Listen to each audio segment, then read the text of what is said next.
اگر میرے اور آپ سے کوئی اچھا کام کبھی ہوتا ہو اور پھر ہونا بند ہو جائے تو پہلی فرصت میں اپنے اعمال کو ریویو کیجئے گا، پیچھے جا کے دیکھیے گا کوئی غلطی ہوئی ہے۔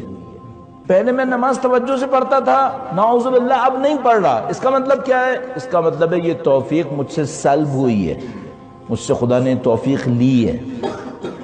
کیوں لی خدا نے یہ توفیق؟ اگر میں سب صحیح تھا تو خدا نے یہ توفیق مجھ سے کیوں لے لی؟ سب صحیح ہوتا تو نہیں لیتا۔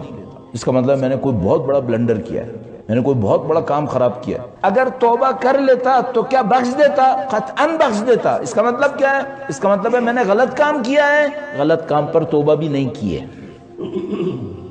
اگر اپنے اندر شرمندگی کا احساس کر لیتا تو خدا بخشتا یا نہیں بخشتا؟ بخش دیتا۔ اس کا مطلب کیا؟ اس کا مطلب یہ ہے کہ میں نے کوئی غلط کام کیا ہے، توبہ بھی نہیں کی ہے اور اپنے اندر شرمندگی کا احساس بھی نہیں کر رہا۔ اب خدا کیا کرتا ہے؟ اب خدا توفیقات چھیننا شروع کرتا ہے۔ تو اگر کبھی میری اور آپ کی زندگی میں ایسا ہو کہ بھائی پہلے میں اول وقت نماز پڑھتا تھا، اب کیا ہو گیا، اب دیر کیوں ہو رہی ہے؟ پہلے توجہ سے پڑھتا تھا، اب توجہ سے کیوں نہیں پڑھ رہا ہوں؟ پہلے میں ہر روز قرآن کریم پڑھتا تھا، اب قرآن کریم کیوں نہیں پڑھ رہا ہوں؟ ہمیشہ جا کے ریویو کیجئے گا، پیچھے کوئی غلطی ہوئی ہے جس کی توبہ نہیں ہوئی ہے، جس کے اوپر پشیمانی بھی نہیں کی ہے، اس کا مطلب ہے توفیق سلب ہوئی ہے۔ اب واپس لانے کے لیے کیا کروں؟ کریکشن کروں، غلط کام کو صحیح کروں۔ خدا نہ کرے نعوذ باللہ تعالی اگر میں نے یہ نہیں کیا تو کیا ہوگا؟ توفیق کے سلب ہونے کا دائرہ بڑھنا شروع ہو جائے گا، یہ دائرہ بڑھتا چلا جائے گا۔ ایک سعادت چھنے گی نعوذ باللہ تعالی، پھر دوسری، پھر تیسری۔ اس کے برخلاف اگر میں اچھائی پہ جاؤں گا تو کیا ہوگا؟ خدا میری توفیقات بڑھائے گا۔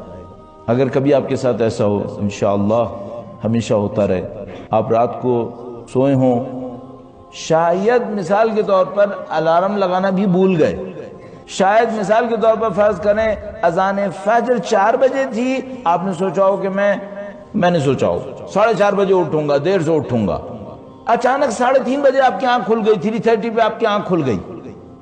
کیوں؟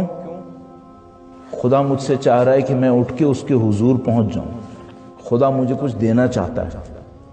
اب میرے پاس 2 راستے ہیں، یا تو میں خدا کی دی ہوئی اس سعادت کا، اس موقع کا فائدہ اٹھاؤں گا، خدا کا شکر بجا لاؤں گا اور اٹھ کر اس کی بندگی کروں گا۔ اس کا مطلب کیا ہوگا؟ اس کا مطلب ہوگا توفیق کا دائرہ بڑھے گا۔ اب توفیق کا دائرہ کار بڑھے گا، میری زندگی میں اچھی چیزیں بڑھنا شروع ہو جائیں گی، میری زندگی کا مناسب اثر، اچھا اثر نصیب ہوگا۔ زندگی کی برکت یہ نہیں ہے کہ میری بلڈنگز بڑھ رہی ہوں، زندگی کی برکتیں یہ نہیں ہے کہ میرا نام چمک رہا ہو۔ زندگی کی برکتیں کیا ہیں؟ زندگی کی برکتیں خاندان اہل بیت اطہار ہے، 1400 سال پہلے دنیا میں تشریف لائے تھے، آج تک ان کی نام کی برکتوں سے انسان ہدایت پا رہا ہے۔ یہ برکتیں ہیں۔ 1400 سال پہلے سید الشہداء نے قربانی دی تھی، دنیا کے چپے چپے گوشے گوشے میں یا حسین کا نام برکتیں دے رہا ہے، لوگوں کے دلوں کو زندہ کر رہا ہے، اس کو برکت کہتے ہیں۔ تو عزیزان محترم، آپ اور میں سعادت کو حاصل کرنے کی کوشش کریں، جب بھی خداوند متعال موقع دے اس کو حاصل کرنے کی کوشش کریں۔ اگر کبھی ایسا ہو کہ خداوند متعال کوئی موقع دے، اس موقع کو ہاتھ میں رکھ لیں۔ اگر ہم یہ کام کرتے رہے تو کیا ہوگا؟ ہم خود بخود اس گروہ میں جائیں گے جو نفس پرستی سے بچے گا، جو انحراف سے بچے گا۔